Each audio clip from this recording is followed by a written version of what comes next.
पता चले। Yes, now you should start. So अपना नाम, अपने ग्रुप का नाम बताना और टाइटल बताने के बाद फिर शुरू कर देना। ओके, तो मैं भी अपना कैमरा ऑफ कर रहा हूँ। Start. Good evening, everyone. Myself Aditya from Group 1, and I am here to tell you about superconductivity. So, before we should dive in superconductivity, let's have some previous knowledge about conductivity. तो conductivity क्या होता है basically कि एक major जिससे कितना आसानी से इलेक्ट्रिक चार्ज या हीट किसी मटेरियल के थ्रू पास हो सकती है उसे कंडक्टिविटी कहते हैं। और कंडक्टर क्या होता है कि एक मटेरियल जिसमें बहुत कम रेजिस्टेंस होता है जिसके थ्रू करंट या फिर थर्मल एनर्जी फ्लो हो सकती है। अब मेन टॉपिक आते हैं कि सुपर कंडक्टिविटी क्या होता है। सुपर कंडक्टिविटी एक फिनोमेना है जिसमें हम एक स्पेसिमेन जैसे कि एक मेटल एलिमेंट या फिर एक एलॉय को कंप्लीटली एक टेम्परेचर तक कूल डाउन करते हैं जिसे हम कहते हैं क्रिटिकल टेम्परेचर, ताकि उसका रेजिस्टेंस ऑलमोस्ट जीरो या फिर नेग्लिजिबल के बराबर हो जाए। और जो भी ये सब्सटेंसेस डेमोन्स्ट्रेट करते हैं उन्हें हम सुपर कंडक्टर कहते हैं। ये सुपर कंडक्टिविटी फिनोमेना एच के ओनिस ने 1911 में डिस्कवर किया था।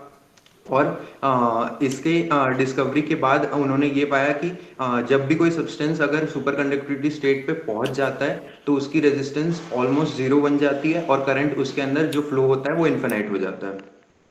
इससे पहले कि हम आगे बढ़े, यहाँ पे एक इमेज है जो आप सभी लोग देख सकते हैं। इस इमेज में क्या है, एक कंडक्टर है जिसमें एक पूरा इंसान खड़ा है। पूरा इंसान खड़ा है वो इसका एक रिप्रेजेंटेशन है कि करंट कंडक्टर में से पूरी तरह फ्लो हो सकता है। सेमीकंडक्टर में आधा इंसान है, वो ये बता रहा है कि उसकी जो कंडक्टिविटी होती है सेमीकंडक्टर की, वो कंडक्टिविटी एक्चुअली कंडक्टर और इंसुलेटर के बीच में होती है, इसलिए वो आधा इंसान है। और सुपर कंडक्टर के पास एक केप है, वो इसलिए क्योंकि उसके अंदर की जो करंट फ्लो होती है वो इन्फिनाइट हो जाती है। Next slide please.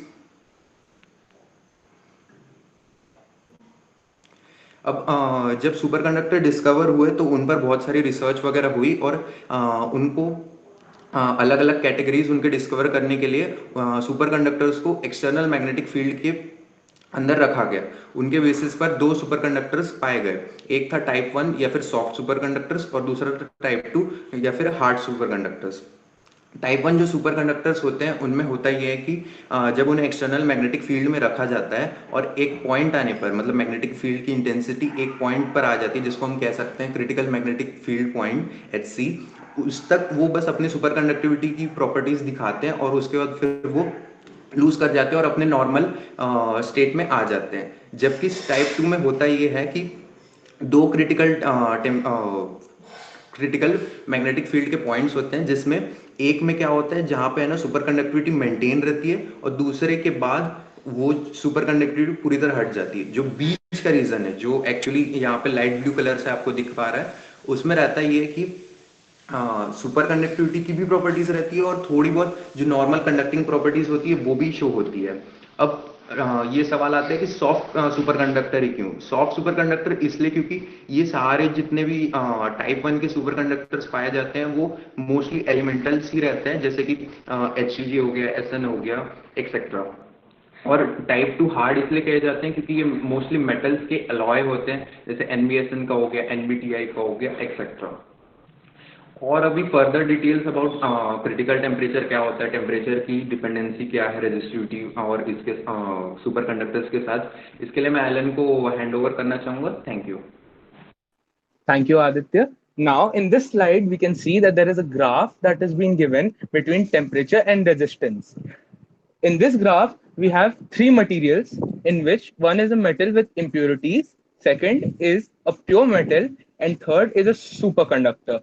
First, we see the curve of a metal with impurities. In this, as we see, the temperature decreases, then the resistance is there, and in comparison to the other two, it is more.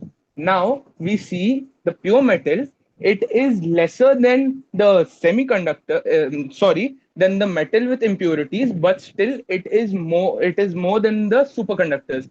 Now, if we see the curve of the superconductors, we see that at a critical temperature, which is Tc in the graph, the resistance of the superconductor suddenly decreases and goes to zero or almost negligible.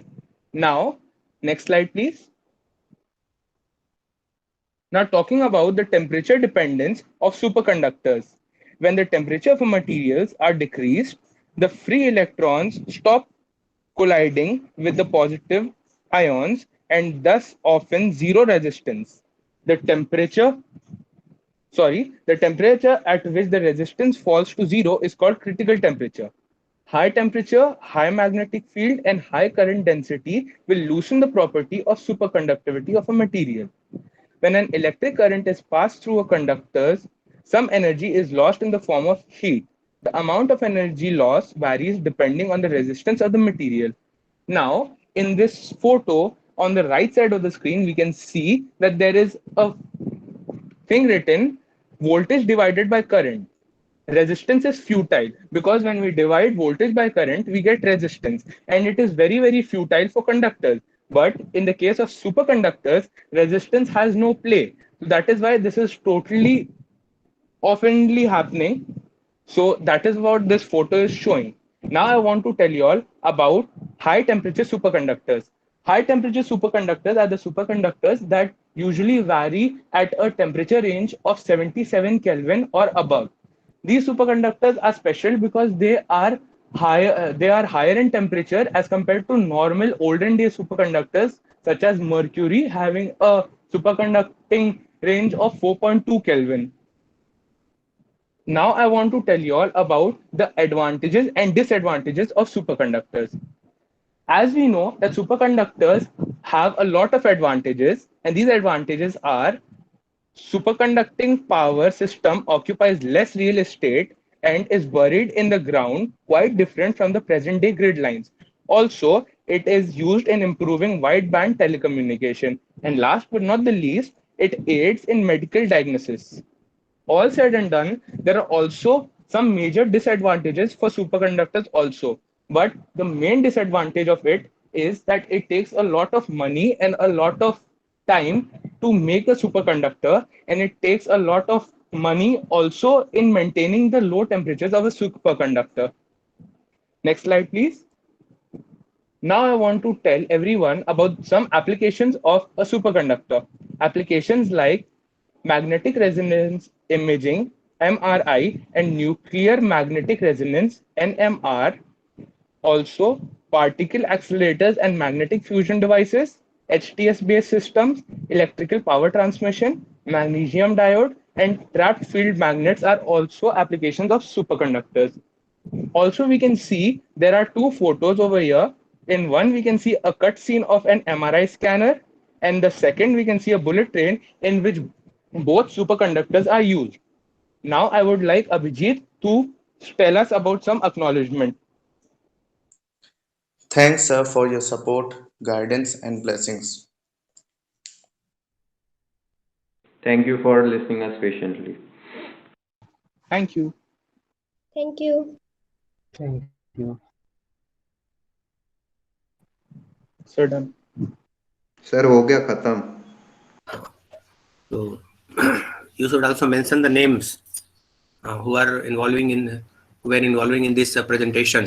I think the three names are there. One Ellen and one where the list of name. कहाँ पे कौन कौन लोग थे इसमें? Content slide में था. एक स्लाइड में कम से कम ये चारों पांचों लोग का नाम, 6 लोग थे ना इस ग्रुप में, 6 लोगों का नाम एक स्लाइड में दिखना चाहिए था. एक आदित्य हो गया, एलन हो गया 2, और एक ने वोट ऑफ थैंक्स दिया इन लोग. सो क्वेश्चंस के लिए चलिए भाई, बी रेडी, क्वेश्चन करिए. Now over to audience.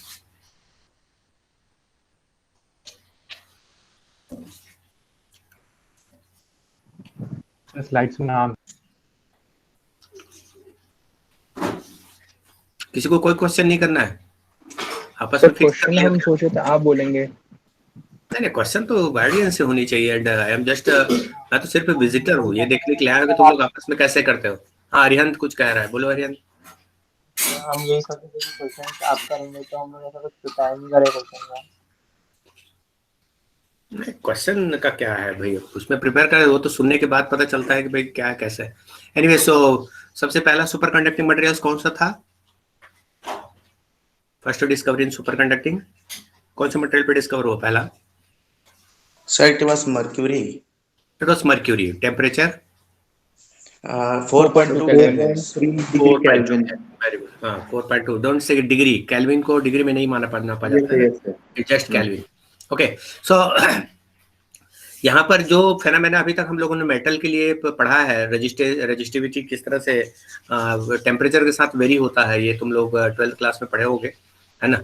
Resistance and resistivity, इसके बारे में थोड़ा सा डिस्कशन किया जाता है. और साथ ही साथ रेजिस्टिविटी का टेम्परेचर के साथ वेरिएशन है, ये मेटल के केस में तुम लोग को 12th में पढ़ाया जाता है. वही चीज यहाँ पे भी डिस्कस किया गया है. वो जो प्लाट दिखाया गया था उसमें टेम्परेचर वेरिएशन के साथ रेजिस्टिविटी का दिखाया गया, किस प्रकार से रेजिस्टिविटी टेम्परेचर के साथ वेरी हो रहा है. और ये जो फेनोमेना है वो सुपर कंडक्टर के केस में ड्रास्टिक चेंज एक पार्टिकुलर टेम्परेचर पे होता है. तो सुपर कंडक्टर में 2-3 पैरामीटर तुमको स्पेशली ध्यान में रखना है. एक तो टेम्परेचर, जिसको क्रिटिकल टेम्परेचर कहा जाता है. दूसरा, इसमें मैग्नेटिक फील्ड का जो इफेक्ट होता है, this is very important. So that critical magnetic field, this is also one of the important parameter. तो इनका छोटा छोटा बढ़िया सा डेफिनेशन तुमको पता होनी चाहिए. ऐसी ये स्लाइड अपने दोस्तों को तुम शेयर करना. गुड स्लाइड, बहुत बढ़िया बनाया गया है. सो चलिए नेक्स्ट के अपन शुरुआत करते हैं, बिकॉज आई थिंक 15 मिनट्स हो गया है.